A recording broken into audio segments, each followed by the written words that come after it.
In 1996, Scholastic began publishing Animorphs. Over the next 6 years, Katherine Applegate and her husband, Michael Grant, under the pseudonym K.A. Applegate, produced 54 main series books, several spin-offs, and inspired a TV series, graphic novels, and a cult following. We can't tell you where we live. We can't even tell you our last names. But we can tell you our thoughts and feelings on this series, book by book. I'm Miranda. I'm Eddy. And I'm Chris. And we are the Anidorks.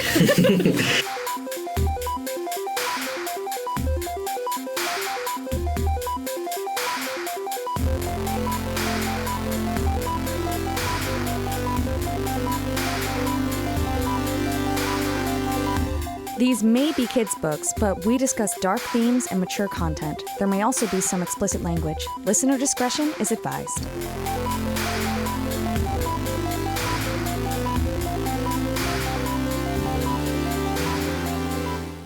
So guys, I know we've talked a lot about having difficulty starting new books, but we're not just starting a new book this time. We're starting a new series. Book. Yeah, a new series. Mm-hmm. Our second season. This is the beginning of season 2 as well. And we're already too much change. This is too much change for me. No. I can't handle this. I do this podcast for the normalcy and the unchangingness of it. That's routine. Right. You always know what you're going to get with Animorphs. It never surprises you. Yes. Right. During our break, my mom finally started to catch up on the podcast. You know she's going to hear this now, right? You're talking, because this is going in. Like, you don't edit the podcast, and Miranda's going to leave this in. But one thing she said was, Miranda should be a librarian. And I was like, why should Miranda be a librarian? And she said, because she just knows so many different things. That's true. That's true. I do have a strange assortment of knowledge. But I wouldn't have reached for librarian. I should be... There's this old movie... Katharine Hepburn plays a woman who works in like a lookup center. Oh my God, this is fucking Desk Set. Yes! Desk Set is one of the best movies ever. It's so good. Shout out to Shayna and Mara for showing me Desk Set. It's definitely something, this book. It's definitely something. I mean, this book does, I don't want to, summarize it in 3 sentences, 2 sentences, or 1 sentence. I don't want to cast any aspersions here, but this book, it's got more than one narrator, if you know what I mean. That's true. That is a very good point. Right. This is a propaganda piece. You're absolutely right about that. Yeah, so that is one thing that is different about MegaMorphs that we should probably note as we go in. Every single chapter is a different narrator. It's true. They never repeat. Popcorn Eddy. No, I'm just kidding. It doesn't follow a super clear cycle. It seems to go back and forth at will, but no 2 chapters in a row, at least yet, have been the same character in a row. I'm noticing at the end here that chapter 39, 40, because I'm at chapter 1, Jake, and I can see the end of the table of contents. And I just see that 39, 40, 41, 42, 43. It's Cassie, Tobias, Cassie, Tobias, Cassie. There's some like light switch shit happening there. Some toggles going on. Some underserved characters, maybe. Characters who haven't had as much to do. Why do you think they did MegaMorphs? Great fucking question. Is it kind of like their mini-sode? Do you think so? Do you think it's like their mini-sode and they're shopping for a narrator you like? Because like imagine you're like a boy and everyone's buying you the Jake Johns, because it was the 90s and everybody was gendered. There were only 2 genders back then. Jake and John. Jake and Rachel. I think it could also be a chance for kids to pick up a number 1 that's a little easier to get their hands on. Yes. And it tells you what you need to know, tells you a complete story, and it introduces you to the characters to let you know if you want to read the other Animorphs books. This is like, oh, you want to see all the different writers in the Animorphs series? Well, there's Jake, there's Rachel, there's Marco. The tasting menu. A flight. Yeah, it's a flight. It's an Animorphs flight. It's a flight of Animorphs. It really That's is. what you call a group. So, my name is Jake. Here we are again at a familiar place. Just Jake. No last name. a lie. He totally has a last name. He's just not going to fucking tell us. He comes up, he owns up to that. And he says, or at least no last name that I can tell you. I overstated. Okay, I misspoke. Yeah. Sorry, I'm a little drunk, he said. Right? It's the first time, I think, in a while at least, we haven't jumped right into like some scene like this circus or Marco. It's true. It's true. Well, yeah. So, like we were saying, you start with your classic Jake. And he's telling you, and I think they're more so in this book than in the like later, once you get to like 5, 6, 7, they give you a little less information at the beginning. And now Jake's like, no, I have to tell you everything. And he drops it all. He's like, the Yeerks are here. They're in your head. They're cuddled up with you. Wake up, sheeple. Like, get real. And he drops Marco's bombshell for him. Yeah. That Marco's mom is a controller and it's gainfully employed. That's right. She's out there working hard, an independent woman. Yeah. Right. But he re-ups that he, Jake, and Marco are the only two who don't think that Marco's mom is dead. Yeah, They are the only two who know that she is Visser 1. Except for everyone he's telling. We get a lot of first names, a lot of NPCs, a lot of minor human characters. And I think mostly they do something. Maybe it's not much, but they do come up at least. Perform an action. They get at least one verb. Okay, I would like to know, before we get into this, who is your favorite completely minor character that has showed up in this section that we read? Because mine is the truck driver. Truck driver's incredible. Yeah. Truck driver's I'm not remembering the truck driver. We'll get there. Yeah, I would say Darlene. Darlene's Darlene's good. a classic. I'm fond of the woman in the shack. Yes, unnamed. Oh, she's incredible. She's better than the truck driver. You're absolutely right about that. I'm glad we all picked a different one. Yeah. Let's get into it. Once we get through our intros, we look into a conversation that Jake's having with the whole crew, minus Axe, and Rachel's saying that she's not sure she feels comfortable going to this weekend gymnastics camp that she signed up for. Right. It's like something that she was gonna do well before. And, they're all hanging out in the barn. Like, it's a classic scene. They've all gotten together. They're in Cassie's barn. They're just sort of like shooting the shit, trying to like process their trauma together.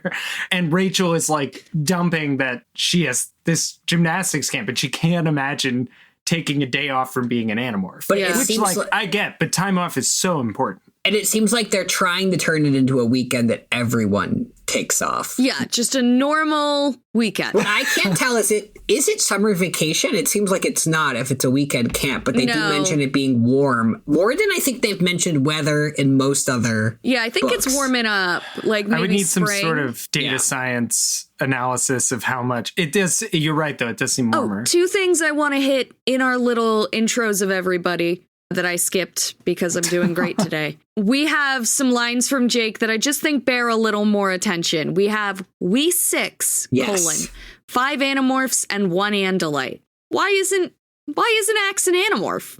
What's wrong, Jake? Yeah. What is it? Well, he's not a founder. He's not a founding member. Okay, so they didn't Captain America him. He's on the board. They didn't retcon him into a founding member. Okay. Yeah, exactly. No, and I have some misgivings about that too, Miranda.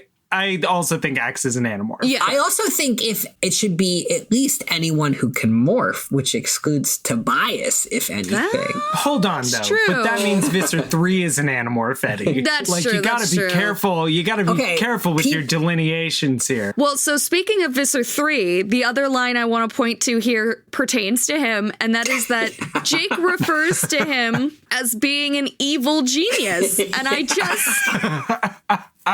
just really not think that's a stretch. Yeah. It's an overestimation. Like he's an evil Tim Curry type. Yes. Absolutely. Yeah. Maniacal. Oh my God! It would be Tim Curry. It would be Tim Curry. Yeah. That's who voices Dainty Paw. Yeah. I mean, just think back to one of his most famous lines. I am Tim Curry. No, Visser 3. I'm going to the only place that hasn't been totally corrupted by the evils of communism. base. Capitalism. Yeah, it is exactly that energy. It was capitalism. Fuck, Yeah. James is right. It's Command and Conquer. I don't know the quote. While this conversation is taking place, there's always an activity. Cassie is trying to forcibly rehabilitate a crow and needs Rachel's help, to which Tobias chimes in. Don't like crows. Don't like crows. Why are you trying to help a crow? First of all, uncomfortable vibe. Next thing, he ends it with crows are total punks. Which sounds cool. It's right. Is Tobias a fucking narc? I think that's he what I is need now. to know I think right he's now. I turned think into an Tobias Andalite is a narc. fucking narc. Yeah, he's an elitist elf. I think he uses narc. it a few times here too. Maybe it's not He Tobias. says it in his own chapter. Yeah. He refers to somebody else as a punk later on. Maybe he misses being a punk and feels like he can't be a punk anymore now that he's That's right. red-tailed hawk. No, I don't think that's it. I think he's a dweeb. I'm using his own word. Oh, you know what? He did. He called himself a dweeb, but look here. Look at the narrative here, all right? So if we look back into this crows or punks conversation, he says, you know how he probably got that broken wing? Trying to mob a respectable hawk. That's terrible. Terrible. It's terrible, He's respectable. but It's terrible. he views It's terrible. the crows It's as bullying him. Yes. They're trying to give him a swirly. Yeah. And he needs Jake to come along. No, but the second you go for ad hominem attack, the second it's leveling, it's bad. This is a bad look for Tobias. I don't like it. So we're concerned. Like At the beginning of the book, we're concerned about Tobias. He's a fucking narc. Yeah. I didn't know Tobias was a goddamn cop. I didn't realize he was a piece of shit. I'm sorry, fans. No, it's I'm sorry, fans of the show. I'm gonna chime in and say, yes, this is hyperbole. Resident He's just narc a child. Tobias. Resident narc Tobias. This is just another stage on his character arc across many exactly. books. This is development. Exactly. Yes. Resident narc Tobias. Thank you. You're good. Back to Rachel's conversation about this gymnastics camp. She says that she's already told Melissa Chapman that she won't be there. She has not, however, told her parents she's not going. Yes. Not the best at filling people in. So we'll put a pin in this because it's going to be important down the line. But right now, Rachel's on the fence about whether she'll go to gymnastics camp, and she's not communicating with everyone, all of the important parties involved in that decision. And Tobias has recently witnessed large birds of prey getting mobbed by smaller birds. Yes. Oh, you're right. It's Chekhov's mob scene. You're right. Oh, that is It really also, is. Miranda yes. got it. Miranda got it in one. Eddy, I think we're too age-addled to do this anymore. We're not even paying attention. We're like, words on the page. It's fine. It's fine. But everybody's pushing Rachel to just have a normal weekend, sort of like we were saying. Marco's, like, Xena warrior princess thinks we'll die if she's gone for 2 days. She thinks there's always something to fight. But my new favorite NPC who's making a return, because we just got the Melissa Chapman reference, the uneven parallel bars. Yes. Yeah, This was not the NPC of the callback I section. was expecting. Yeah. Rachel does agree that she'll go to camp. She's going to catch the bus tomorrow morning. Right. Anything to get away from Marco. And it literally says that. And Jake says we should all just enjoy a nice, normal weekend, have normal fun. We've had plenty of danger and excitement. Marco brings up that Jake and Cassie are going to a pool party at Darlene's house. Darlene. And he was not invited to this pool party, so he's feeling With how he's resentful. treated Rachel in this scene, I'm not surprised. I do want to point out, Marco canonically cannot swim. That's That's right. true. Why does he want to go to a pool party? But you don't just have to go in the pool at a pool party. You can That's lounge true. by the pool. That's true. And it may shed some light on his motivations Eddy, about do you know something how to he's going to swim? do that we, if I can't swim, you guys should I'm come hang starting out to- on land with me. I'm starting to think that Eddy doesn't know how to swim and that he's speaking from personal experience there. That'll just have to remain a mystery, Chris. Just like my moon sign, you piece of shit. So Cassie is still asking for help moving things and is like, I need someone strong to help me. And Marco goes, oh, my back. He's on fire this whole scene. He's really he revved up. shines. Everybody, I think, I want to say, shines in this book. Even just in this first section we read, I felt like life from everybody, Tobias included, in a way that I had not recently felt it. Yeah. Yeah. And we do get some nods to which nods do we get right now to previous books? We get, in just like a moment, we're getting Xena the Warrior Princess. Yeah, but the morphing into ants. They mentioned morphing into ants. Yeah, I know we'll get a reference to the truck ship eventually, but we do. We're not there yet. But it feels like there's space for them to hang out, which I feel like, and relax, like they're trying to have a normal weekend, which I think makes their characters come through a little bit more strongly. And I also feel like we get kind of a review of the books that we've read already at times. As Rachel's deciding to go to the camp, and they're all going to take this weekend off, and, you know, Cassie and Jake are going to go rub elbows with the popular kids. That's true. And Marco feigns having a back injury, which is hilarious as someone who is old now. Cassie and Jake, they stop to have a conversation with each other. And it turns out Cassie's having dreams again, which as we remember from... She says, As we remember from book 4, anytime Cassie has a dream, I'm worried. That's true. And the dreams, she doesn't say anything about what they're like, but she says she'll have to make a decision about who lives and who dies. And Jake is like, no, it's fine. That happens all the time. Perfectly normal teenager stuff. Jake is sort of pushing it on her that, like, if you don't think about things, they can just go away. And he's like, I guess if you just don't think about it or talk about it, it'll stop. You know, and like my brother Tom. My brother Tom was a controller, but then I stopped talking about him. And now I don't know. It reminds me of Rachel and Tobias's conversation in just the last book we read, book 7. Oh, yeah, their non-conversation. Yeah, and Jake actually says, it made me nervous talking about feelings like this. I guess I think if you just don't talk about the fear, it will go away. But Cassie has goosebumps on her arms. I felt like that was an important detail. Arms. Yeah, on her bare Rachel's arms. I want to just take a moment to note, also in this chapter, we get the reveal from Jake that Cassie suspects Rachel likes Tobias. Oh, yeah! It's canon. It's canon that Cassie suspects it. Jake doesn't see it. Yeah, but Jake's blind to everything. I mean, Tobias was in his room chasing around a piece of string, and he's like, no, Tobias and I are just buds. Yeah. Chapter 2 is our Rachel chapter, our first Rachel chapter. And she gives us... So far, we're mirroring the books. Yeah, she gives us a little, you know, I'm Rachel... We're pretty normal. She does the weird daisy chain of who lives where. Where she's like, I live close to Jake, who lives close to Marco. Cassie's the farthest away. Tobias is a bird. Like, I really expected her. Yeah, first of all, that ending I should have seen coming, but I didn't. And then I expected Cassie's the farthest away because she lives next to Marco. Like, it's what I wanted her to say so bad.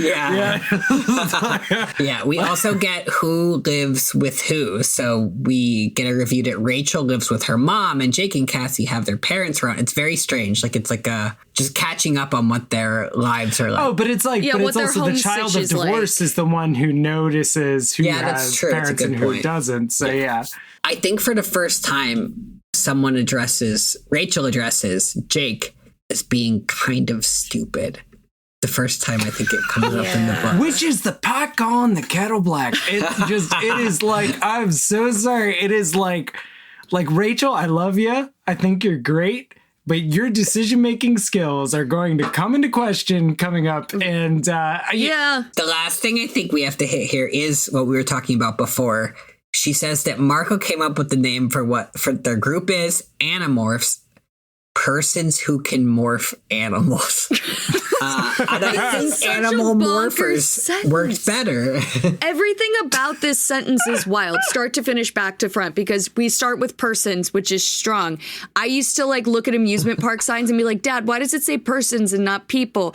And he's like, well, they want to be clear that it applies to both individuals and multiple individuals, but not necessarily a group. And I'm like, very confusing. Thank you. You didn't help. Yeah. But so it's persons who can morph animals, which feels a little bit like animals is the object of morph. Like you can morph the animal, not morph into an animal. You can morph that animal. It's a transitive verb. Yeah. Yeah, it definitely has that vibe. It's like I go around morphing animals all the time. I just pet a dog, turn into a cat. Exactly. Yeah. I'm like, this whole sentence is Rocky. There's a sentence earlier describing Rocky Tobias. Horror Picture Show, which Tim Curry is in. Thank you very much. I love the writing in this book, it feels the least edited.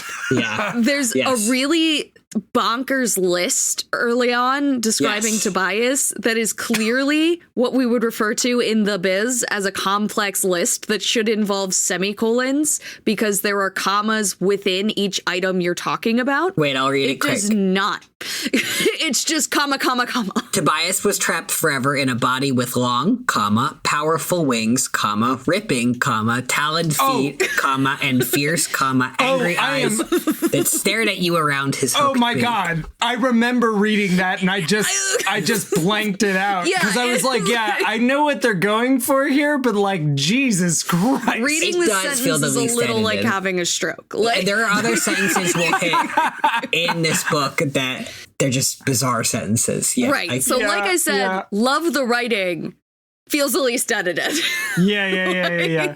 So Rachel is on her way to the school where she's going to catch a school bus to camp. And she's an hour early. It was already getting warm by the time I walked over to school the next morning. Another hint, I think, that we're getting close to summer. She got to school an hour early. She's going to go see Tobias to check in with him before she leaves. Yeah, she's just going to go say hi to Tobias. Apparently she does this. She says she brings him books sometimes, which I like. I just can't imagine how he opens them. And, like, I know. I'm imagining him like hopping over and like brushing it with his wing. And I'm like, see, I'm just like, he's shredding it with his beak and he's pretending to her that he read the books when she brought them. Imagine the poor librarian who has to tell Rachel, like, what are you doing? She's going to owe these so books, many fines. Yeah. Yes. She does also mention, it's funny how it never even occurred to me that I was in a very dangerous position. See, my mom and my friends all thought I was heading to camp.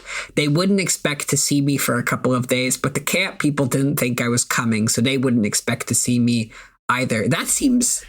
I feel like she should have told the time after time. She does this. Yep.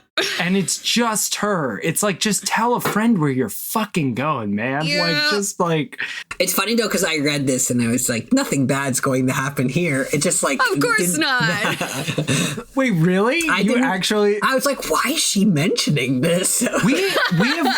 But no, this is amazing because we've been on break for 2 weeks. Yes. And we're already back. And we're already back at recording. And we've forgotten how books work. Like, Eddy and I were like, oh, yeah, the bird gets mobbed by a thing. And then it happened later, and that doesn't matter. That's just a coincidence. That could have happened in any book. It happened in War and Peace. Yeah. Oh, I love that moment where they got mobbed by blue jays and War and Peace.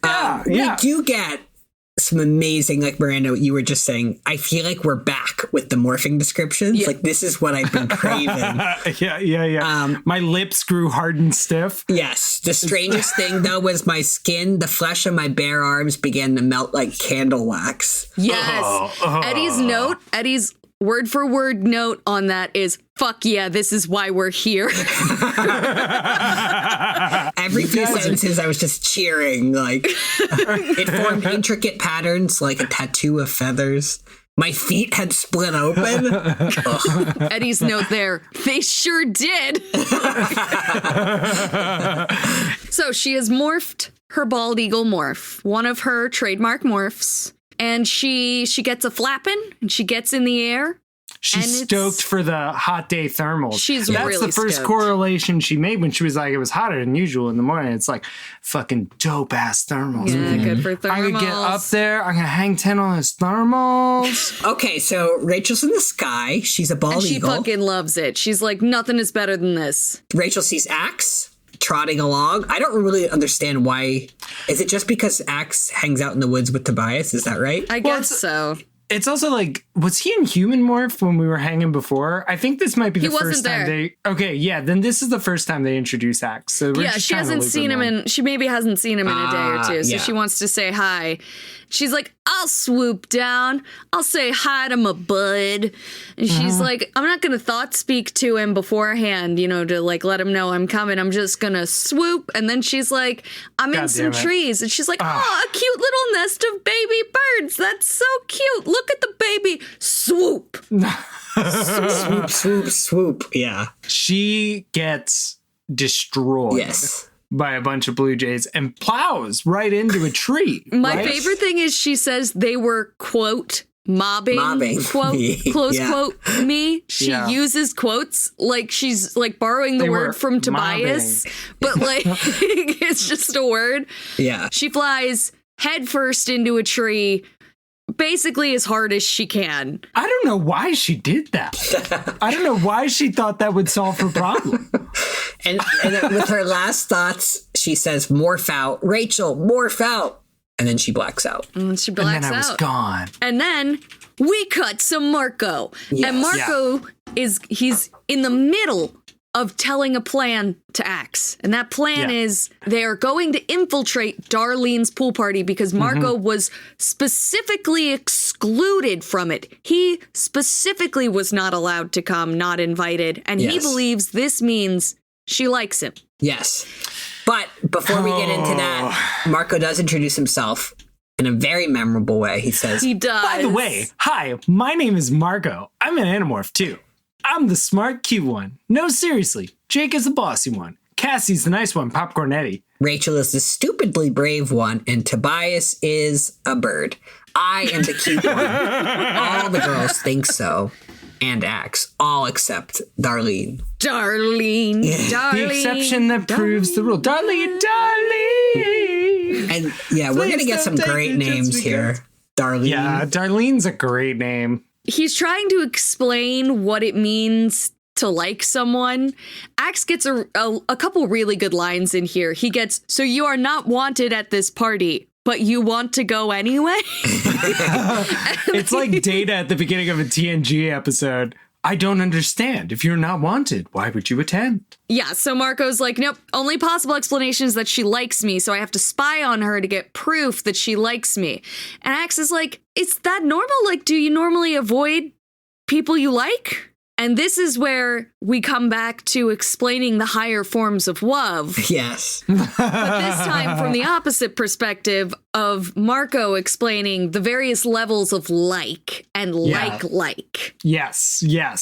This was unbelievable. It's like the classic. It's the classic, not like. Yeah. I like you, X, but I don't like you. There's like, and then there's like. Yeah, we all know he's lying. He likes Axe, but incidentally, he's just not ready Well, yet. no, right. Well, he's trying to show Axe how to love. right, which is way higher than like. And takes time. Yeah, but it takes time to get to S love. rank, so. Oh yeah, S rank support, got it. So like is a funny modifier because like is the intenser version of like, but like should be actually a reduction in like. Because like it's similar to like, but not the same. It's like, but it's not like. Yeah, and like is very different than like. I think that works in the opposite direction too. It's like like. Yeah, but if you say something is like butter, like you're not assuming it's the better form of butter. Yeah, like I can't believe it's not butter. It's not real. It's really butter, but it ain't. I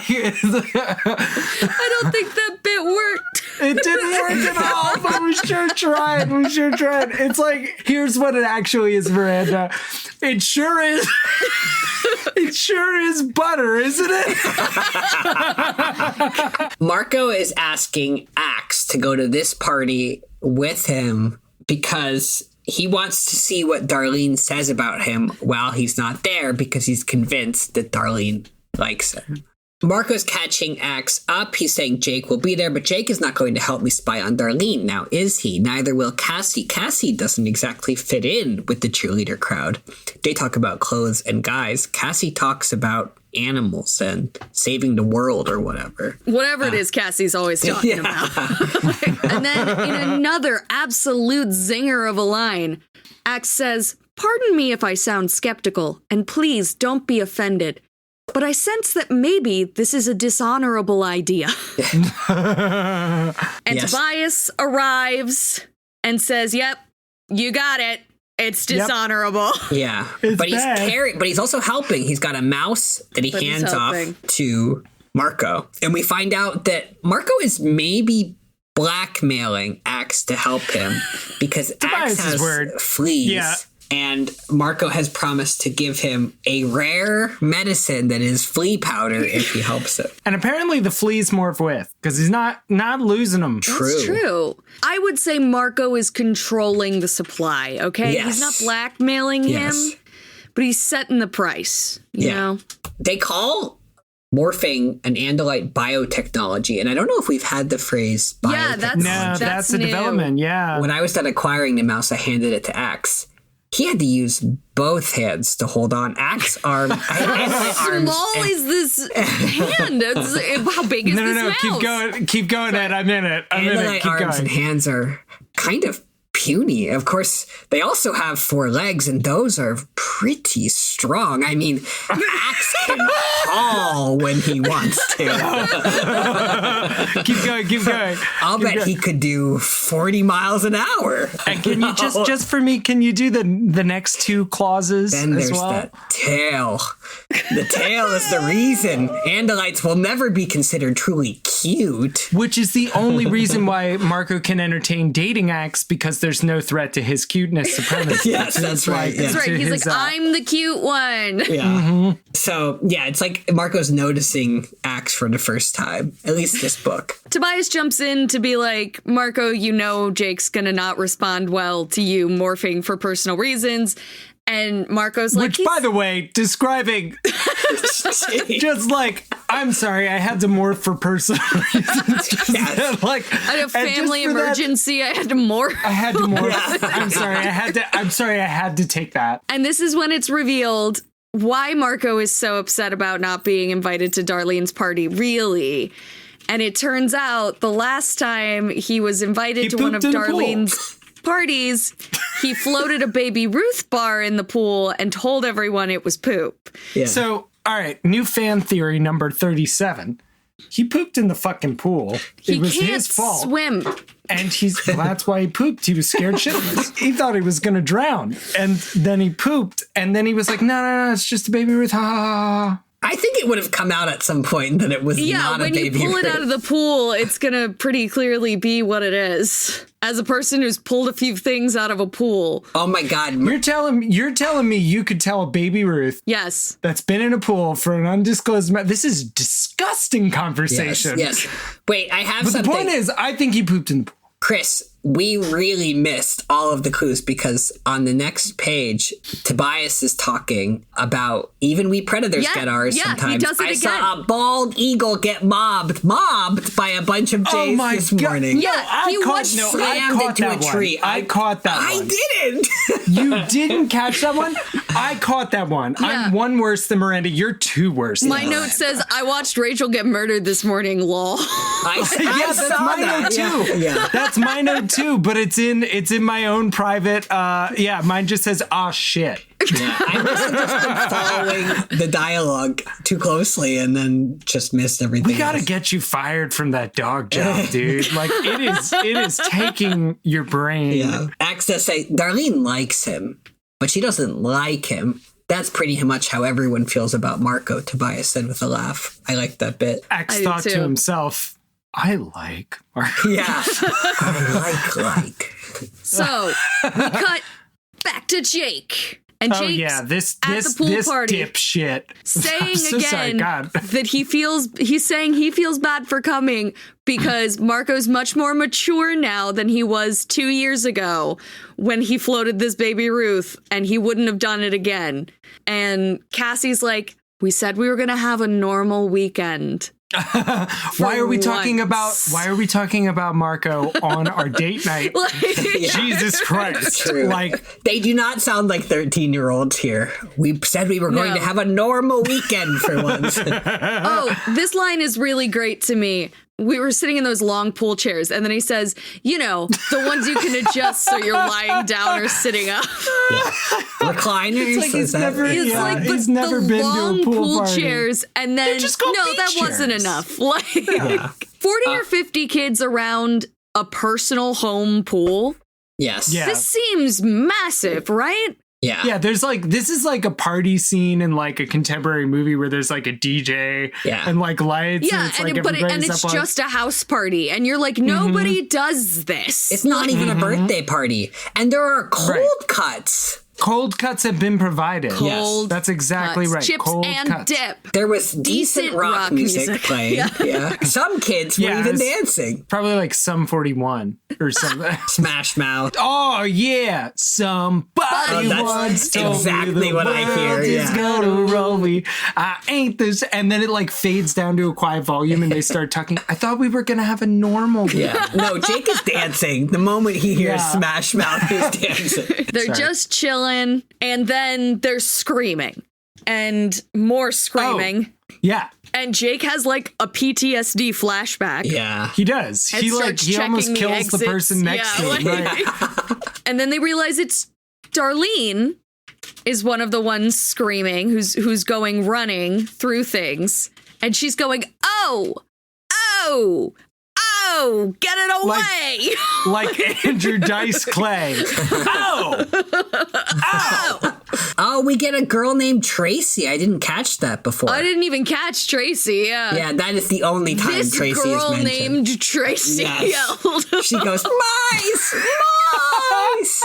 Yeah, they realize that there's two mice chasing Darlene specifically, and it says like a pair of lions trying to bring down a water buffalo. And Just they a keep. buffalo. Just a buffalo in mine. Oh, I'm sorry. I don't know why I said water buffalo. Because they're by a pool. We get this girl named Tracy, but then we get someone who we will actually hear a little bit about again. We get this guy named Hans. Yes. Yes. Hans. Hans and Darlene. I like to think that the conversation went like this. We should add a name that implies more diversity. And then Scholastic responded, diversity, but make it white. Yeah. And like, it's like, oh, the German immigrant kid Yes, the Hans. exchange student. Wait, can anybody do a German I accent cannot. for what he says? Oh, I don't know that I can do, no. Darlene, run this way. I'll stop them. Exactly. That's very bad. But The goggles, they do nothing. real mice don't chase people, Cassie said.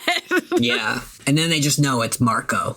Yep, they know And it's Marco, and that he probably roped Axe into this, and they have to find a way to save them, bearing in mind that they cannot thought speak Rawr. to them. Yeah. Sorry, I was just raring. For the 'cause you bear, said for the bearing bear. in mind. I know. I'm And sorry. so Cassie and Jake do this weird thing where like he just like yells and he's like, "Oh, those mice should go to Cassie if they don't want to die because Cassie loves animals." Like, Otherwise, Hans might murder them. Yeah. And should they not really be mice?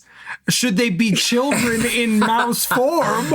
That would be a damn shame. Wouldn't it? And Hans is like, what are you talking about? They're just mice. And he's like, Was ist das?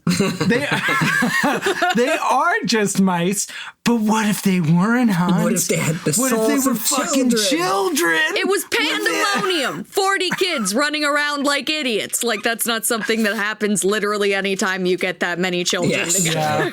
Yeah. Yeah. I just think, how different would it be to see, like, so Marco and Axe are in actual danger here. They're mice. There's 40 children running around. They could easily get stomped. That would be very disturbing for Jake and Cassie to have to piece together. To see Marco get murdered. I will say. And you know what's going to happen if he does get stomped? He's going to morph out.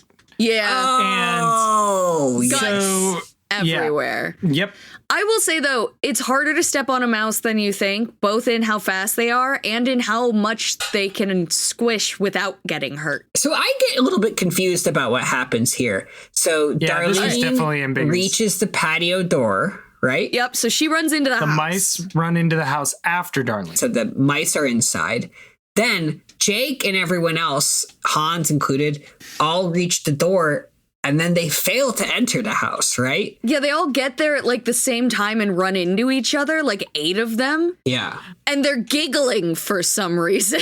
He slams hard Because into Hans. they broke the touch barrier at a party. It's like- Both of us went rolling. No less than 8 other people slammed into us, one right after another.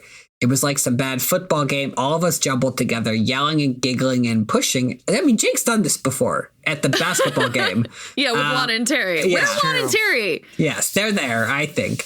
They're in the pool. We have one of our other wild sentences coming. Yelling and giggling and pushing and trying to untangle our legs and arms. It really is what happened in book 6. Jake says, as it turned out, that pile-up saved my life. I sucked wind and tried to stand up, and the sky above us grew dark. That is a phrase. Yes. But I've never heard it employed in such a way. Yeah. I do think when that, you say you're sucking wind, like I was sucking wind, you're like panting. It usually means the whole process of like breathing in really hard and panting. It doesn't just mean I took a deep breath. Yes. But 1/3 of that sentence is so unlikely. Yes. Like, I sucked wind and I tried to stand up. That's like, okay, yeah, that makes sense. Yeah. You're like panting, you're trying to stand up, and the sky grew dark. Yeah. Yes. Yeah. You could. Now, is he passing out?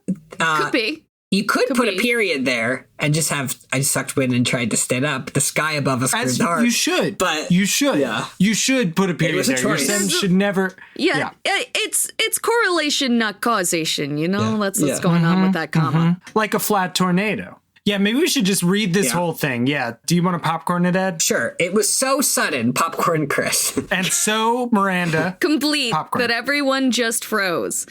I looked up. The sun was hidden behind a swirling cloud, Popcorn Chris. Of dust. Like a flat Popcorn Eddy. A tornado in a clear sky. I felt, Popcorn Miranda, A terrible sensation of dread from deep down, Popcorn Chris.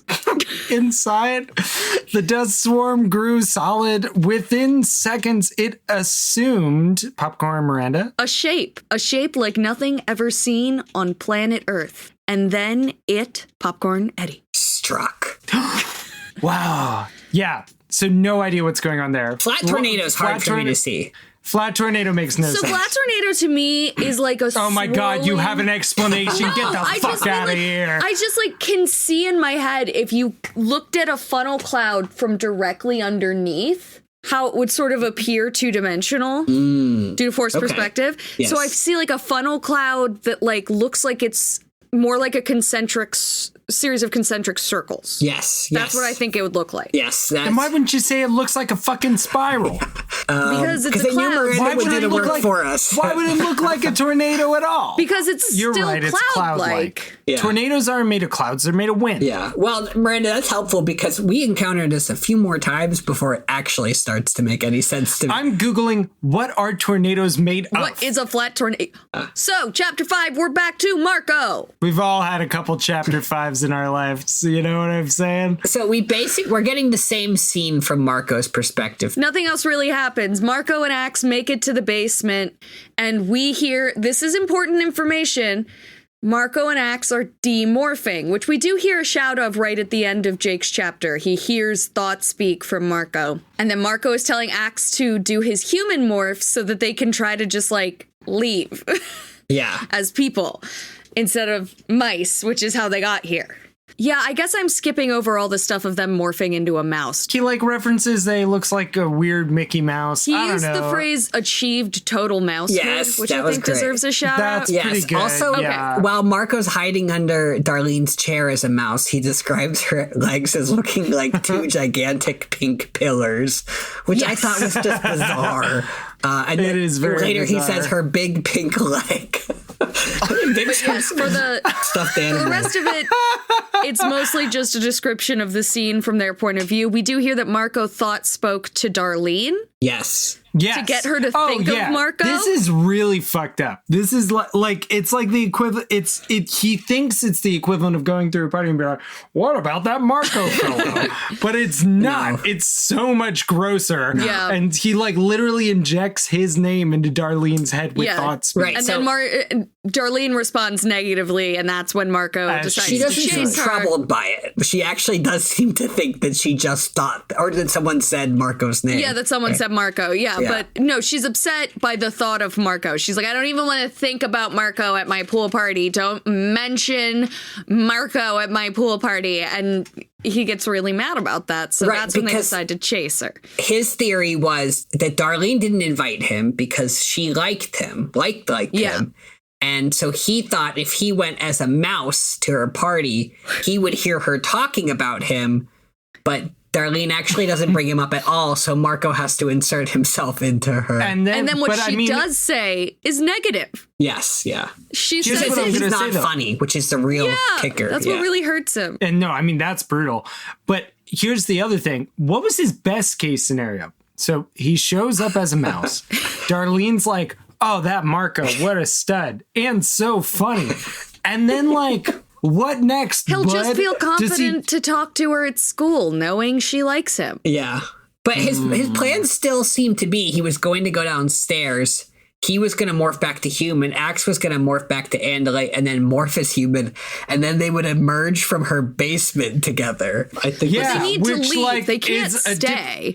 But it's like, but first of all, what were they doing in the basement? Yeah. This is just further fanfic opportunity. Yeah, it's just weird. Like, it's just like, it's 7 minutes in heaven. They're just down there being weird. I don't know. I'm just saying. Some kid that doesn't even go to their school. Also, Marco can explain to Axe what higher forms of love are. Yeah. He's an exchange student like Hans. Yes. Yeah. So after the chase scene, they make it inside and they like mind speak to Jake. They're like, yeah, we're inside, but we're just going to go to the basement and demorph. We're not trying to chase her anymore. Yeah, don't let anybody down here. And they go and they're morphing and he tells Axe to morph human so that they can leave as non-mouse. Something bananas happens. So this is, yes. Yeah, we get to see more of whatever Cassie and Jake were about to see. Just as I was thinking, hey, this will all be fine, referencing the fact that they had infiltrated Darlene's house, Marco says, the entire world just flew apart. Crunch! Sunlight streamed down. The entire roof had been ripped away. The entire roof! And they're in the basement. Yes. Yeah. Sorry, so like, that's not just the roof up, that's like the whole house. Okay, yeah. Right, the whole house I is think gone. Darlene is dead. Darlene was inside the house. She was at least They made inside the patio doors. They made a point of mentioning that at least Darlene was inside the house. Wooden beams and Darlene just shattered and ripped and fell. No, wooden beams and concrete just shattered and ripped and fell. A huge chunk of Darlene fell in front of me. No, they make a really careful point in this book. I think they got some feedback about the homeless man in book 1 being too dark, because I think they actually carefully make a point that each person you see here lives. Yes. Alive. And I'll point out all when it 39 happens. children. All 39 children. All 40 to 50 children. Yeah. 40 No, to I'm 50. saying it's just one less than 40. Yeah. All 39 to 49 children. All 39 people 9 to we liked 49, at this party. Yes. All named characters at this party. So, yes, whole house has been ripped off, and there's a gigantic creature over them. A creature that seemed to be made of nothing but teeth and blades in destruction. It was like 20 Hork-Bajir glued together and given dragon wings. Like a super salad shred. I'm thinking like a Yu-Gi-Oh card at this point. Yeah. It was ripping the house apart with unbelievable power. The noise was terrifying. The scream of ripping wood, the shattering crunch of concrete being torn up. Just torn up like it was nothing. Axe makes it to his human morph, and they're just staring, 2 human kids, for all intents and purposes, looking at this monster, and it's gonna kill him. But then, all those eyes, they flickered at once. Yeah. It seemed uncertain. Mm. And then it just, poof, back into dust, and it blows away. Oh, yes. Yeah. So what it does is it all the blades kind of deactivate or whatever it was doing to eat the house, and it just becomes like this cloud of dust again. Cloud of dust, yeah. So we're back with Rachel. It's Rachel time. It's Rachel time. She woke Or up. Is it? Yeah. Who? Yeah, who is this? Because Rachel wakes up, she's lying on My her back. name is what now? in pine needles and dried leaves. And she's like, what am I doing here? And then she says, what am I doing here? But it doesn't come out right. It's sort of garbled and choked. Like This a is screech. honestly pretty disturbing. Yeah, like a seer, if you will. Close, yeah. And Seer adjacent. she's like, why can't I talk? Why am I here? Where was I before now? How did I get here? How did I the get fuck here? am I? How the hell Yeah. can So left she can't Close on remember the anything. steeple. on the pine tree? How did I get here? How the hell? Bluebirds. Bluebirds Eve last year. How can a bird musical. so noisy be so stinking cute? How can a cutie that round kill me dead? I don't know. So a wave of dread hits Rachel. She doesn't know who she is. She doesn't even remember her own name. Even her own name, that's right. She tries to sit up, and then she shrieks because her legs at the bottom of her leotard, the upper half was shaped like a human leg, but then the bottom half was some sort of chicken leg, like she was some sort of giant chicken. She's a giant chicken, I tell you, giant chicken. Miranda, just to clarify, are you saying that she wears the disguise to look like human guys? She's not a man. She's a chicken boo. Okay, got it. So yes, Rachel's half bird. She starts to panic, but then she's not a bird. Oh my God. She's not a girl. Not yet a bird. She tries to calm herself down, convince herself that this is real, that this is actually happening. I was always half a bird, she says to herself. Maybe I was just always a freak. Some sort of freak. Half bird, half human. Man, how did she get there? So she says, come on, get a grip. What? She does manage to make herself human again, right? This goes on for a while. It does. It takes her a lot of calming down. She has to work through it really hard, and she has to focus. And as she tells herself that she's a human, she feels the changes start to happen. And she's laying on the ground as she's focusing on becoming human, and she's on her back looking up at the sky. And there's kind of dust cloud. It's like swirling, grouping up. But there's no time to worry about that. I gotta focus on being a human. Gotta be a human. Because maybe once she's human, she'll remember who she is. Mm-hmm. I'm Tobias. Yes, but then we cut to Tobias. Finally, for the first time in quite some time. Since book 3. God, yeah. Eddie, we really weren't reading this book at all. Like, the reason why he hates crows is because they are like their bullies. Yeah, but I didn't remember that he literally fucking says it. Like, I just wrote fucking narc when he called those kids puns again. Yeah. I was too like... No, I was just like, nothing ever happens with his character. We can just skip over this. So, I'm kidding. I love Tobias. So yeah, Tobias gets his own little intro, and he's like, I was keeping an eye out. Or 2 eyes. It is. The crows are the bullies. I remember that I met Jake because he stepped in to save me from some punks who wanted to flush my head in the toilet. Well, a lot has changed since then. It doesn't seem like it. He's providing cover. We get a thermal watch. He says the word thermal. We get a little bit of the predator and prey theme that comes up a lot in these books, and how his friends still... Even after all these times, morphing prey animals can't seem to grasp how killable they are in Morph. Yeah. And, don't understand the life or death world of being an animal the way he does. So he has to, keep an eye out for Axe and Marco in Mouse Morph because they're gonna get eaten. Yeah. Yeah, and he actually protects them. He spies a cat. Well, he spies a cat who is luckily full. Yeah, he kind of claims them as his. And then Cooper Hawk was going to go after him, and he was like, "I'm bigger. I'm getting these little mice." Mm-hmm. Yep. He watches as Marco, as a mouse, chases some girl, and he thinks, "Good grief." Which I thought was pretty funny. Charlie Brown. Charlie Brown. Yeah. Good grief. And then he starts to notice a dust storm, or what looks like a dust storm forming in the distance. Wait, guys. Yeah. What morph did you get? I got a bear. I got a tiger. I got a gorilla. I'm stuck as a hawk.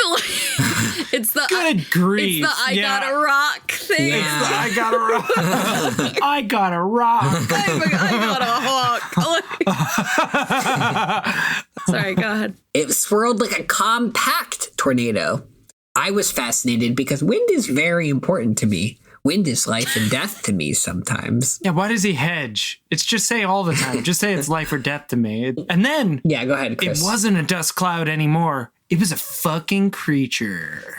We finally get something tangible about this stupid dust cloud. I'm so fucking tired of it. A beast made up of gnashing mouths and whirling blades. We knew that already. Yeah, that's all we get. We have no real sense of what this thing looks like. Yeah, there's a way to describe something that's difficult to describe, but it does feel a little bit like they're just avoiding describing it here.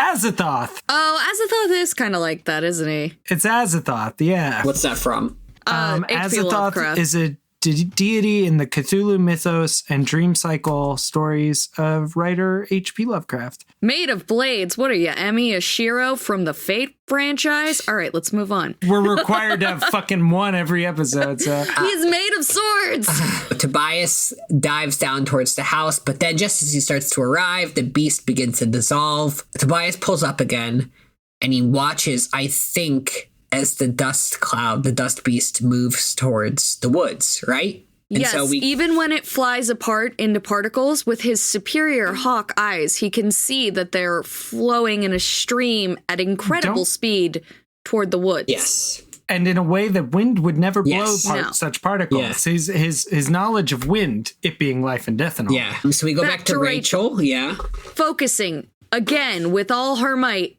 on becoming human.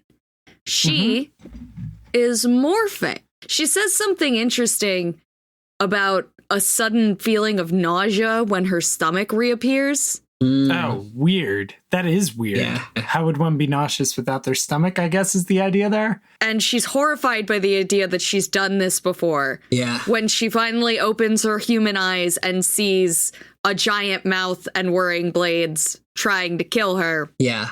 She runs away from it. She takes off. She's just in her morphing outfit. Yeah. Yep. She is barefoot running through the woods over pine needles, and she's getting mildly cut. It's, it's not comfortable. Not great. She's not having She's a great screaming. time. Yeah. Yeah. She's screaming, no. She's screaming, help me, as she sprints through the woods. And she's still kind of finishing up the morph a little bit in this last phase. Her arms are not quite put on right. They're still healing up. Which I was kind of worried about, how long do you think she was unconscious? Do you think there was any risk of do you think it's a slow morph? That could be. Something? I was just worried that she maybe was in morph too long or something. But I don't think she was. I don't think she. Well, they when they were wolves. A lot happened. Because it was morning when she was going to school, and it's 11 o'clock at the pool party. Yeah. Yeah. So maybe she was testing it. I think that might be why she's stuck halfway, kind of. Yeah. I don't know. Yeah. But she reaches a road and she just charges straight out into the road, right? Cars goes. A freeway. Yeah. Yeah. 6 lanes. Yeah. Swoom. Yeah. Swoom. A car shot past, missing me by inches. Yeah. 6 lanes, a freeway. I ran, hoping against hope to survive. Yeah. A Ben and Jerry's truck almost hits her. Mm-hmm. And then is hit by the beast. This sentence where it's tearing up, so it totally accordions the cabin of the truck, which that guy's dead, but he lives. They make a point of saying the truck driver lives. They note that he is because okay. They're tired of death in their books, I guess. They're no fun anymore. So anyway, when the back of the truck gets shredded up, though, the beast shredded the trailer, shredded it. Pints of ice cream exploded around like hand grenades. And I just love that sentence. I just think that's so wild. Yeah, she was specifically pelted. Rachel was specifically pelted by pints of Cherry Garcia and Wavy Gravy, which I don't know if I've ever had Wavy Gravy. I mean, it's probably real, but they definitely discontinued it by the time we're apparently alive. It was it's the name of an American entertainer. Oh. He was the official clown of the Grateful Dead. Oh, Cherry Garcia and Wavy Gravy then. There you go. Yes. Cherry. Oh, he is kind of scary. I mean, it's a little bit John Wayne Gacy vibes. Yep. That's just all clowns. Yeah. A little bit John Wayne Gacy vibes. The beast rose from the truck. The driver climbed up and out of the cabin and ran. Thank God he's alive. 100 manic eyes looked around of the beast. It saw me. There was no doubt about that. It saw me. But the eyes seemed confused. They seemed lost.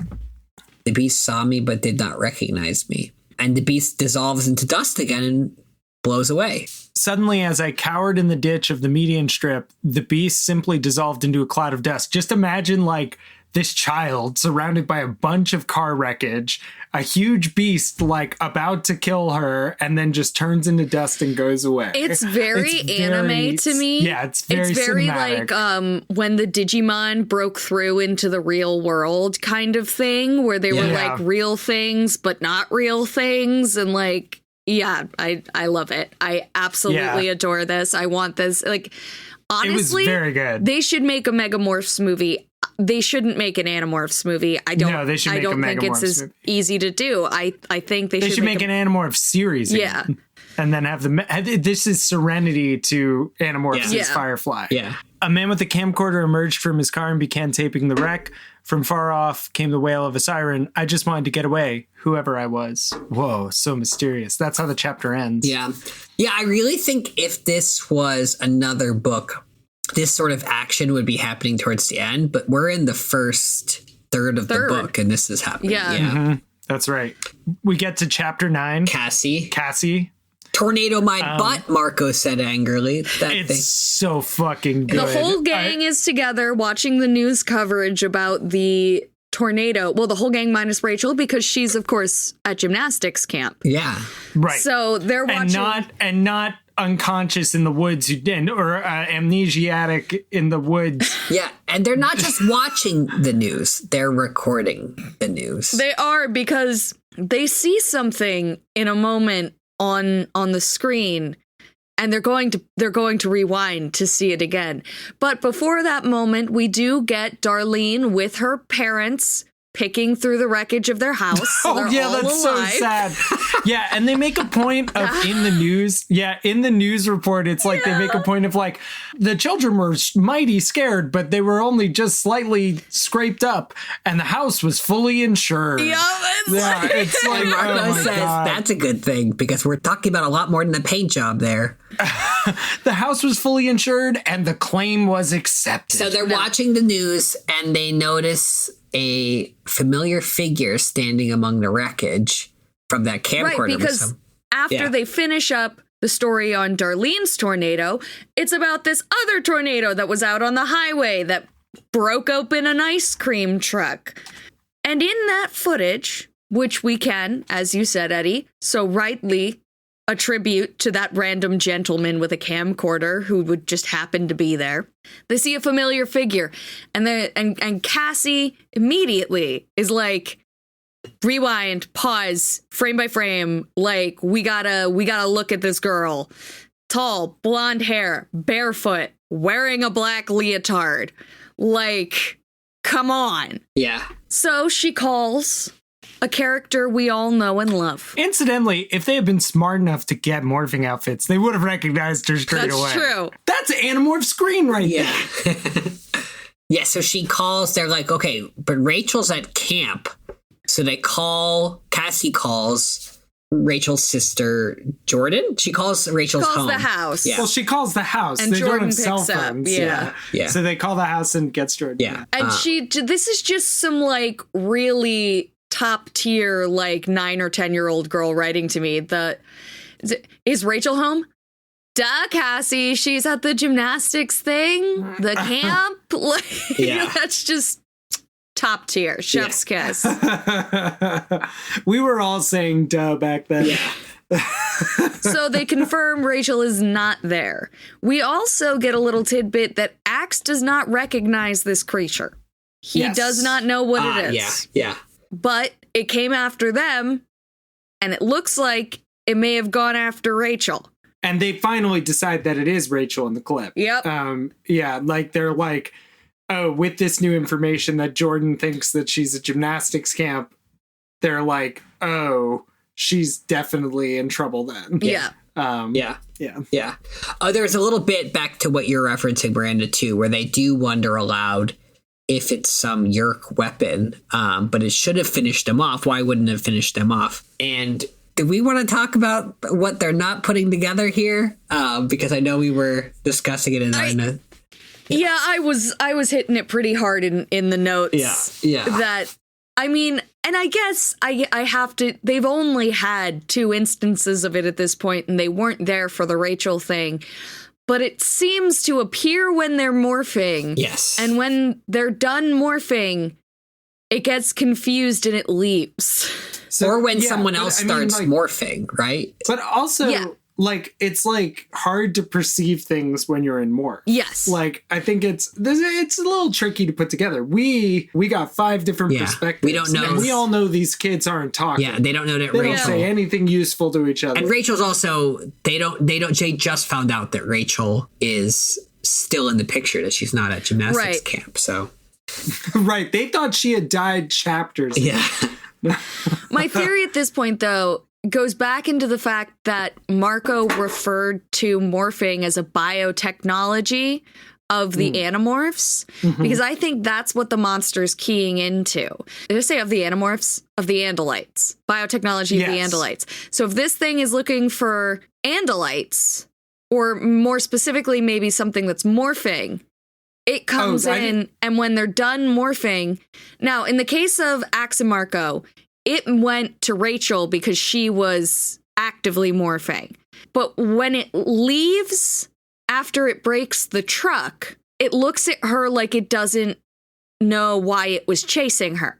It like lost her in the fold. Yeah. I totally see where you're coming from with that. I don't think it's a creature that eats Andalites. I don't necessarily think that, but... Because if Andalites don't know what that is, and it's a creature that needs to feed on Andalites to survive. So the biotechnology thing is interesting because, like, maybe it's like some creature that's in and out of Z space, or it's like some multi-dimensional being. Yeah. Because, like, if it's catching them in between, you know, like, we have all these theories about, like, where I think it was in the books 1 through 7, any percent, where we were talking about, like, the shape of these poor children with all the morphs jutting out of them in Z space. Yeah. And so maybe this creature, like, can only detect, like, it's like a Tyrannosaurus Rex, but for Z space, where it can see movement. You know, like, that's not how T-Rex eyes work, but I see. No, but it is how they work in Jurassic Park, Yes. which is relevant. Which was to our my science argument. textbook. So we cut back to Rachel, continuing to just wander around the woods, trying to remember who she is. Oh my God, this chapter. I just remember putting together where we are. Yeah. Yeah. Asking the same questions over and over again. I knew I was some sort of freak, she says. And I knew that I had some terrible enemy. She starts yelling out to the trees, "Answer me! Who am I?" Which will be helpful. She remembers the word amnesia. Yeah, she remembers everything except who she is. She's like, I know all the words for things. I know everything. And I can't... For some reason, I can sing the entire first and second act discs of Rent, and yet I have no idea who I am. Yeah. Yes, exactly. She sees something bright yellow in the distance through the trees. It was deeper in the woods. She goes towards it. It was a shack. The yellow was a cotton-ribbed top from the Limited, probably. She freezes. What? Wait a second. From the Limited? It's the Limited. What did that mean? How did you remember that? A flash of memory. A store. Clothing. Tables. I was there. Someone just to my side. I could feel them, but I couldn't see their face. So close. Yeah, she has a very vivid memory, and she knows that she was in a store called The Limited with somebody else, but she can't see any more of the memory. She can't see who it was or anything that would contextualize who she is. I'm sorry. The yellow top was hanging on a clothesline. I duck walked left to see through the front doorway. It was open. Eddie, that's a comment. That's called strafing. It's strafing. It's called strafing. Yeah. It's. I think she means because her feet were pointed out, like in like fifth position. Duck walk is a form of locomotion performed by assuming a low partial squatting position and walking forwards. Oh, it's not strafing. Oh. And maintaining the low stance. So she crouch walked. Okay. She It's also she something dark they do on souls in. RuPaul. That's why I was dark laughing. souls did. Oh, yeah, duck walk, yeah. There's a person here who says if you want to return the item, you'll need a receipt. Rachel screams. Yep. Sounds sensible to me. Yeah. And then just tears this woman's appearance apart. Really weird. A Fat woman. and thin shames her somehow. Old. Not so old. Just shabby. Just shabby. Wearing just so many shabby. layers of clothing, she looked fat, but she wasn't. She was thin, dragging a bulging canvas bag. not a threat. There's our Rachel. Yeah. There's our Rachel. Classic Rachel. I'm not in danger. Yeah. And this woman just keeps insisting, you'll need a receipt if you want to return the item. And Rachel's like, I don't have a receipt. Yeah. The woman just sort of goes about her business, walking around this shack that's full of clothing.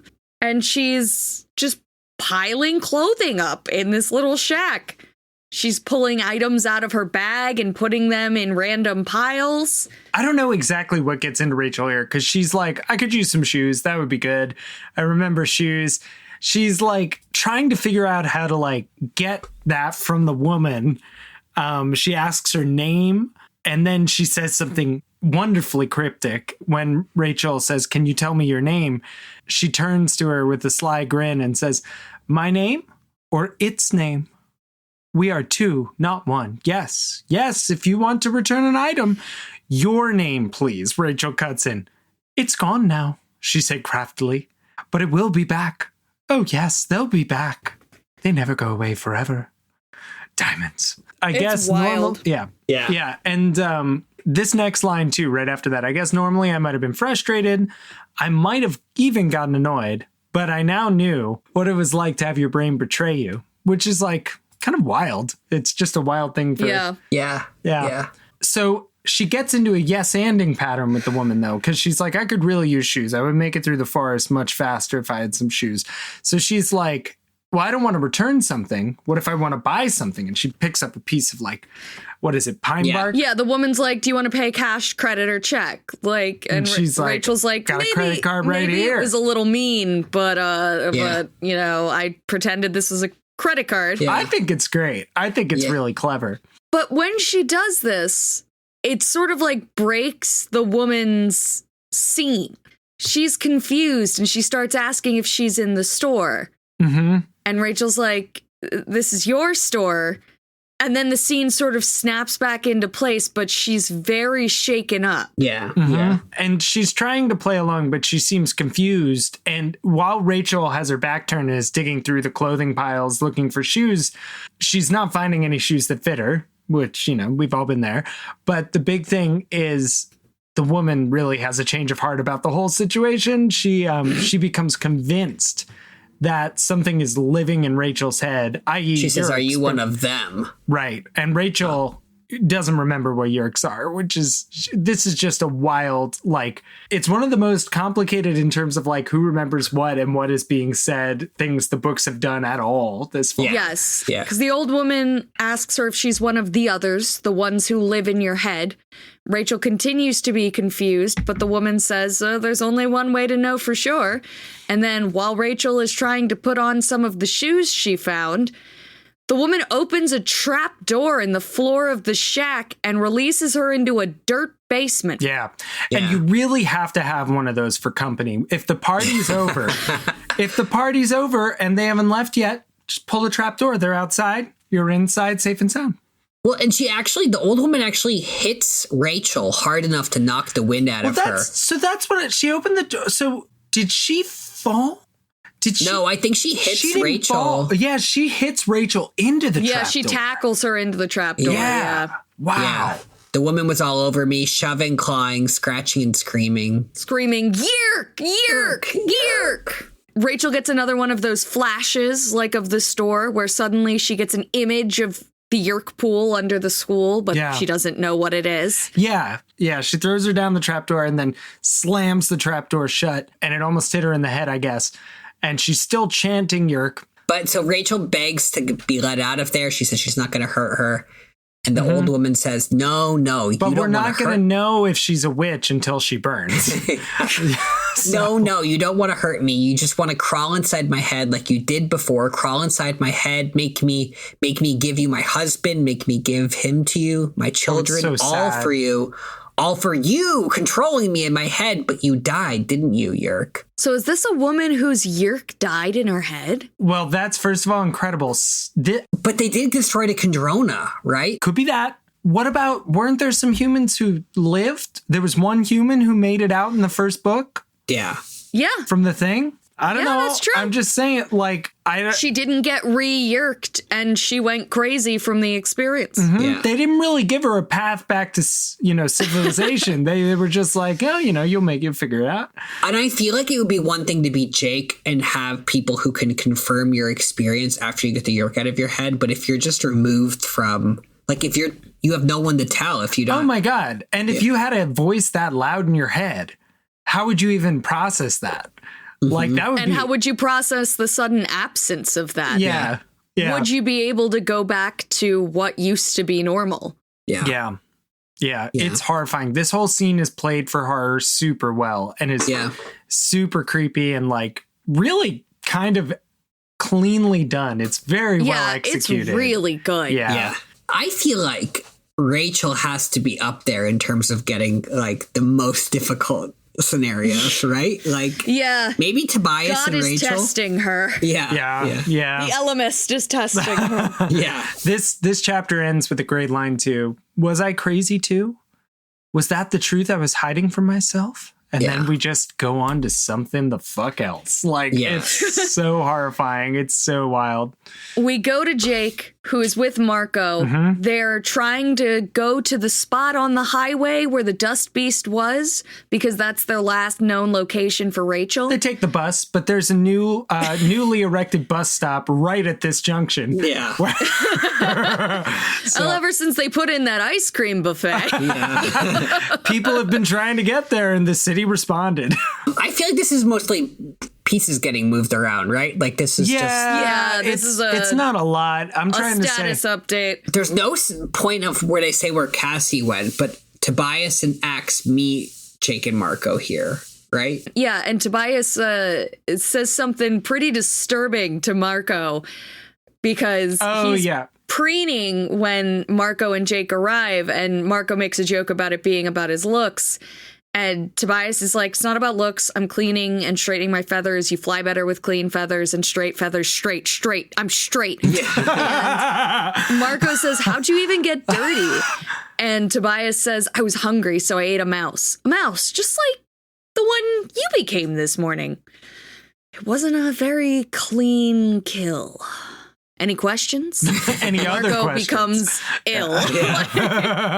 And then we get down to the brass tacks of it. This is, I think, the absolute craziest thing that happens in the book. Axe is on his way, and they're asking if Tobias saw anyone in the woods, like mostly if he saw Rachel. Because it's sort of like, did you, and he's like, no, I didn't see anything. No humans walking in this area of the woods at all, as far as I saw, except for this crazy woman who lives in a shack out here. So this woman is a known quantity. Yeah. People know about this. It's the crazy woman who lives in the shack and steals people's clothes. We have no idea. It's like, is there a ring of thefts going on where the police are like, we just can't crack who's stealing all these women's clothes? We should ask that old lady in the shack full of clothes. She's right in the area where it keeps happening. I can't believe she's never seen anything. It is like she's like an institution in this town. Like she goes to like City Roberta Hall. Sparrow and Donnie Darko. I was thinking more just like a person who shows up at city council and has good ideas and no one ever listens to her. She's like, I just don't see why we need another overpass or something like that. The only thing I could figure, like Tobias did know about that abandoned shack in book 6 when Jake got yeerked, and that he just knows things that other people don't know because he's flying around. Because he can see it. True. But no one follows up on the crazy woman. No. I actually had the thought that it could be the same shack from book 6 because Rachel says she feels like she's been there before. Yeah, that's what I thought too. I think they were just implying that it felt like a store and she was remembering what it felt like to be at a store. Yeah. So anyway, these kids are going to smell something that smells like Rachel and turn into wolves. I think in the opposite order. They're going to turn into wolves and they're going to play Bloodhound. Rachel. They're going to play Bloodhound. And then we get a nice German Austrian accent when Marco parodies being Arnold Schwarzenegger. Arnold. My favorite thing is that Jake doesn't understand what he says the first time. He goes, you look so Arnold. And he goes, what? So what? Arnold Schwarzenegger. Schwarzenegger. All right, then, let's do it. Let's fucking go. Football. Oh, and here we go. They focus on the wolf morph, and then Jake says, we had first acquired the wolf morphs a while back when we were on a mission to destroy a Yeerked truck ship. Stop saying that like it's a thing. Yeah, Yes. I'm inclined to agree with you. I just don't. I know they're trying to make truck ships a thing. Like, I know that Scholastic had sunk a lot of money into truck ship toys, and they were like probably Tonka colored, and they thought it would be a great crossover. But truck ships are just not a thing. I was just so glad that they did down a spaceship in book 3, and it finally came up again that was something that happened. It's never come up, and we've never heard that it impacted them in any way. No, yeah, not even at all. This wolf morph, there's a weird cadence to it. It starts with wolf, I said to myself. Yeah, it's true. Which is already a strange start to And this is not a Rex Parker novel. The point is, they go through the morphing description, and there's 3 paragraphs in a row, the first sentence of which, when read in isolation, is wild. Yeah. Morphing seems like it should hurt. Mm-hmm. It doesn't hurt, though. It didn't hurt. It sounds a little like he's trying to convince himself it didn't hurt in his memory. Yeah, and it's morphing seems like it should hurt. I mean, there are entire organs inside your body changing, even down to individual cells. Everything about you has changed within a couple minutes. It doesn't hurt, though. I guess the Andalite scientists who discovered the process made sure of that. If it did hurt, wild line. I know, it's a really wild line. If it had hurt, it would have been pain too terrible to live through, especially when you're doing some really bizarre morph, like into a lobster or an ant, when there's almost nothing left that's even slightly human. It didn't hurt, but it could definitely creep you out. So I just still wonder, and I was hoping it might actually get addressed here. Like, is it hurting? We've talked about this before, too. Is it actually hurting them or destroying them? But because morphing also heals you, then it's also like they are actually being injured. They are in pain, which I guess they aren't.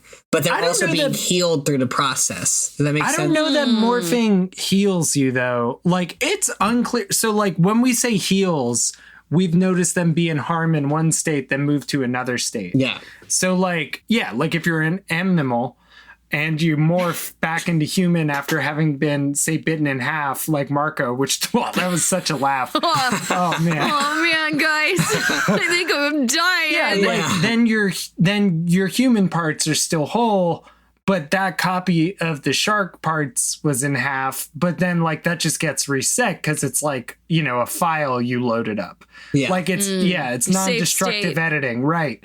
And whereas, like, it just, strictly speaking, it just doesn't work because, like, if, for example, you're recalling your humanity the same way you recall an animal, then yes, it would heal you. But, like, does it save you every time you go into a morph, but just not save the file on your way out of the morph? Right? So and that could be by design by the Andalites. But incidentally, if they had designed it the other way, you wouldn't age. You wouldn't have to age. Aging wouldn't be true. Thing. Yeah. Because we wouldn't be exploding very slowly, as Miranda so kindly pointed out. Yeah. What happens here is interesting. They've just morphed to become wolves. And that flattened tornado's back. Yeah, weird. Yeah, everybody's new favorite flattened tornado is back in action. Flat tornado on shelves this April. Flat tornado coming to Fox.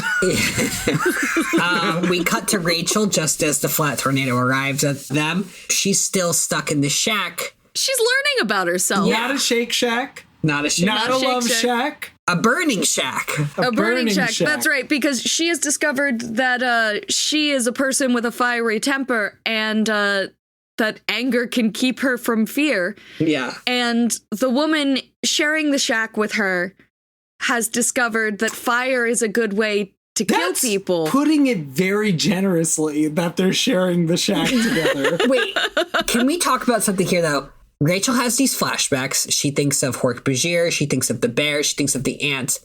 She says the least helpful thing for her situation in response to these images flashing through her head. She screams, get out of my head to a woman who's Like she thinks someone's doing it to her. Yeah. Mm-hmm. But that's the thing that sets the old woman over to light her cabin. I guess it's not a cabin. Well, that's just when she smells the smoke. It could have started before then. Luckily, her shack was fully insured.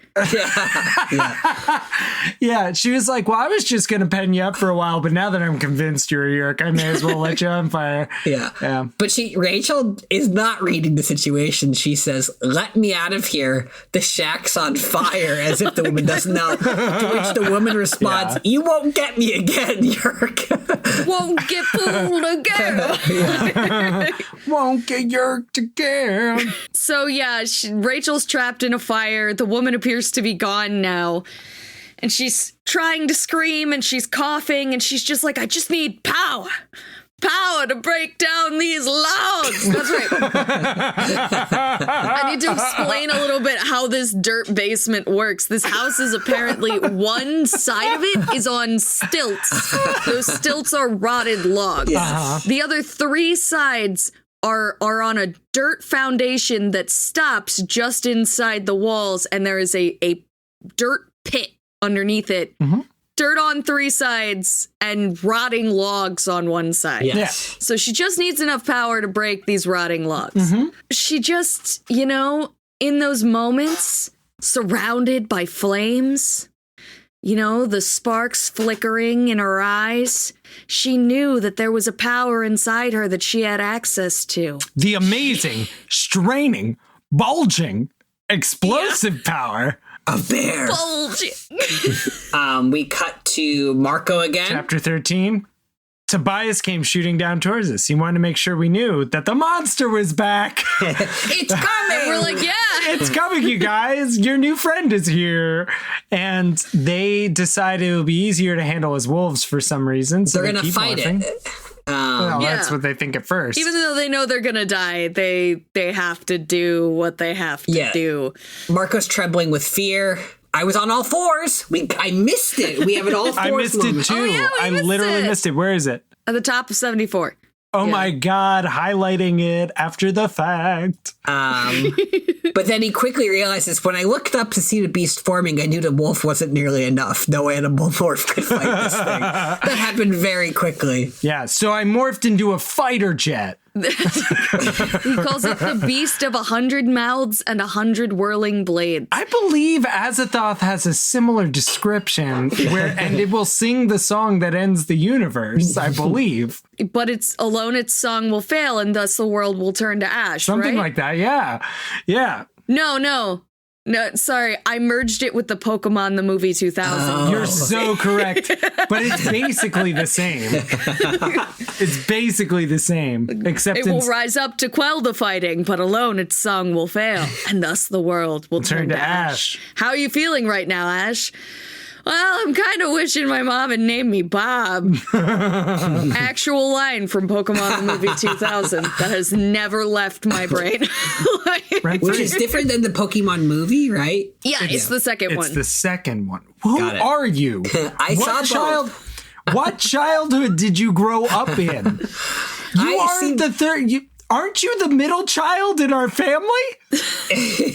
So they start to run away as wolves. We get the phrase nightmare lumberjack. Yes. It is just ripping through trees. Like, And they think that the trees are slow. No, you nailed it, girl. We're not going back. You got it in one. If you think I'm gonna address anything you just said there. So they determine that the trees slow it down some, and they're like, more trees, thicker trees, more allies. Faster. No, they go for heading for denser woods. Maybe it'll slow this thing down. They go for Yeah, that's thick. And it doesn't really work all that well. Like, it's still chasing them. And it's not gaining on them anymore, though, because at first it was, like, clearly faster than them, but they've slowed it down. But they've realized they've led it to this dense foliage. Mm-hmm. But right after the dense foliage is just an open field. Yeah.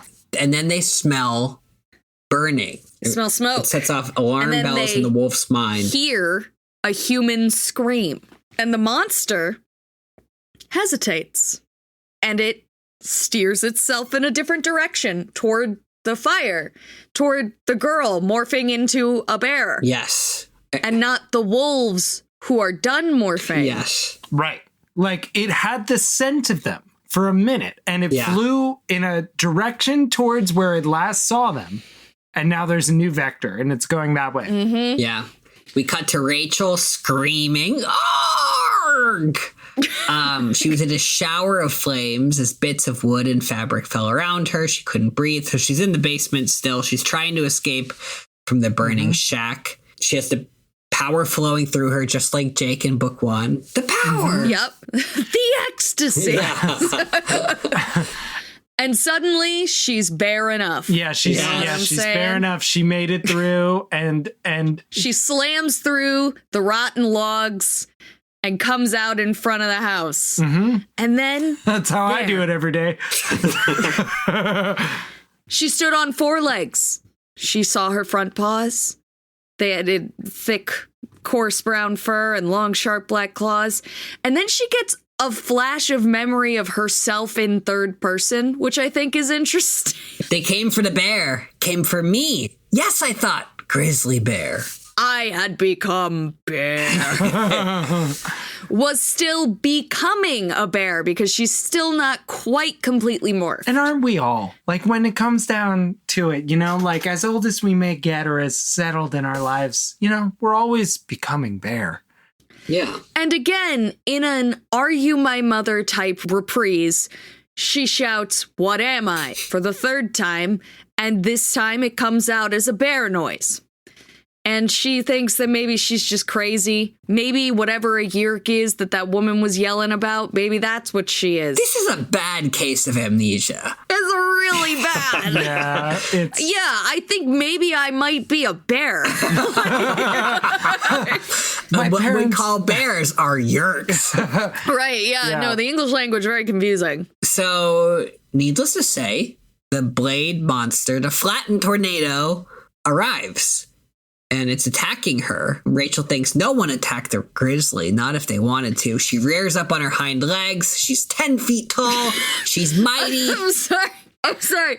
Not if they wanted to live. Oh, sorry. Yeah, not if they wanted to.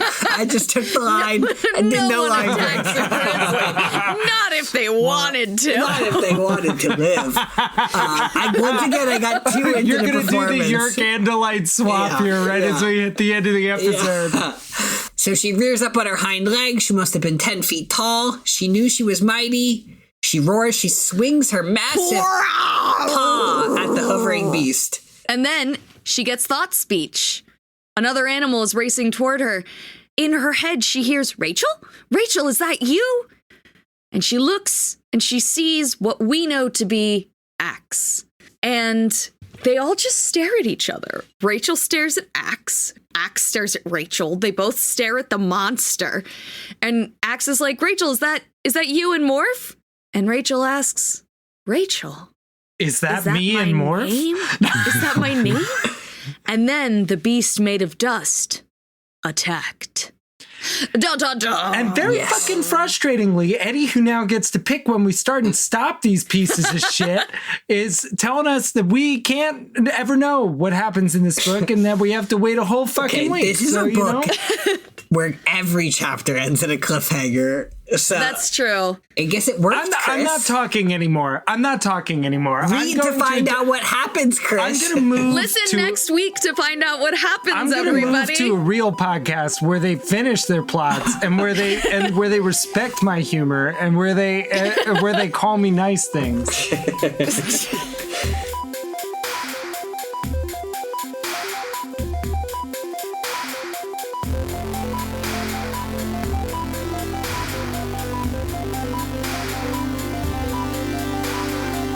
Thanks for listening to Anidorks.